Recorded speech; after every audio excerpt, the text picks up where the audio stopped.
돌아온 비하인드 뉴스 시간입니다. 오늘도 이성대 기자와 함께하겠습니다. 자, 이 기자 첫 번째 키워드 볼까요? 네, 첫 번째 이슈 보겠습니다. 출마의 자격. 전광훈 목사가 대선 출마를 선언했습니다. 네. 자, 불법 계엄에 찬성하고 탄핵에 반대하면서 광화문파를 이끌었었죠.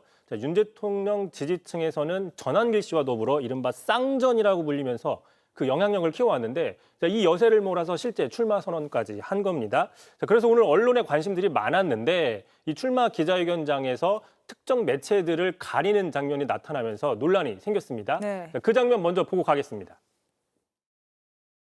나를 고발했잖아. 왜 당신부터 지금 손을 들고 난리야. 자, 메이저 언론들이 먼저 한번 질문을 해봐요. 메이저 언론들이. 메이저 언론 없어요? 메이저는 아니잖아. 그러니까 메이저, 아니 좀 예의를 지켜서 저 방송부터 먼저 건전 시작하세요. 끌어내. 그걸 끌어내죠. 나가. 나는 여기 주인공이야.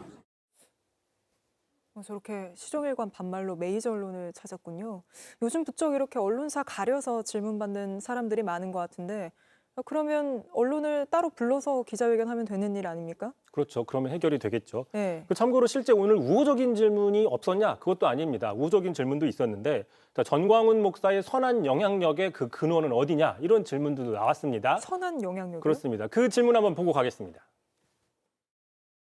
반찬이 제육볶음하고 닭도리탕이 한 번에 나오더라고요. 교회를 고칠 수도 있는데 그렇게 하지 않으시고 어떤 마음으로 이렇게 무료급식을 시작하게 됐는지 또 이렇게 선한 영향력을 끼치시는 이런 것들이 저 그 무료급식에 닭도리탕과 제육볶음 메인 메뉴가 무려 2개나 나왔다. 선한 영향력이 있다. 뭐 이런 질문이었는데 네. 참고로 이 질문 이후에 전광훈 목사는 1년 동안 헌금이 1천억 원 정도 가량 1천억이요? 모인다. 이렇게 답변을 했습니다.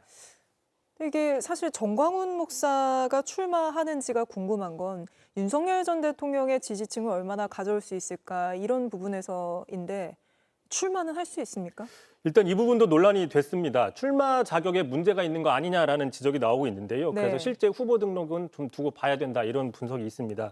자, 왜 그러느냐? 2017년 대선 당시 특정 후보 지지하는 문자를 특정 후보를 지지 호소하는 문자를 보내서 네. 선거법 위반 혐의로 기소가 된 적이 있습니다. 바로 이듬해 징역 6개월에 집행유예 2년 유죄 확정이 됐기 때문인데요. 선거법상 선거법 위반으로 징역형 이상의 집행유예를 받게 되면 그때부터 10년 동안 피선거권이 박탈이 되는데 네. 전광훈 목사의 경우에는 아직 그 기간이 도래하지 않아서 출마 자격이 없다 이런 주장이 나오는 겁니다. 당사자가 모를 리 없을 텐데 왜 오늘 출마 기자회견을 한 건가요? 그렇습니다. 말씀하신 것처럼 전 목사는 출마 자격에 문제가 없다라고 오늘 주장을 했습니다. 왜 그러냐? 이후에 다른 사안으로 선거법 위반 재판 상고심에서 무죄 판결을 받았는데 바로 그거를 근거로 들었습니다. 이렇게 얘기를 했는데요. 자신이 그래서 처음에 유죄 판결을 받은 건 무효가 됐다. 내가 문자 메시지도 원래 교회 사무원들이 보냈지만 성도에 대한 사랑으로 내가 했다고 거짓말해서 대신 처벌을 받은 것이고 이후에 대법원에서 무죄가 나왔다 이렇게 주장을 했는데 하지만 동일 사건으로 다시 재판을 받는 재심을 받은 게 아니라 네. 다른 사안으로 선거법 재판을 받은 거기 때문에 앞서서 유죄 확정된 그 선거법 위반의 유죄는 그대로 유지가 되는 겁니다. 피선거권 박탈 상태가 사라지지 않았기 때문에 전광훈 목사의 주장은 좀 문제가 있는 거 아니냐 이런 지적이 나오고 있고요. 네. 실제로 말 나온 김에 그 이후에 벌어졌던 다른 사건에 대한 판결문을 좀 찾아봤더니요. 적혀 있는 것처럼 기록에 의하면 피고인이 2018년 당시에 선거법 위반죄로 징역 6월에 집행유예 2년을 선고받고 그 판결이 확정된 후에 아직 10년이 경과하지 아니했다라고 적시가 돼 있습니다. 네. 실제로 출마를 할 수 있을지는 지켜봐야 되겠군요. 다음 이슈도 볼까요? 자, 두 번째 이슈 바로 보겠습니다. 전과가 많다, 사람이냐.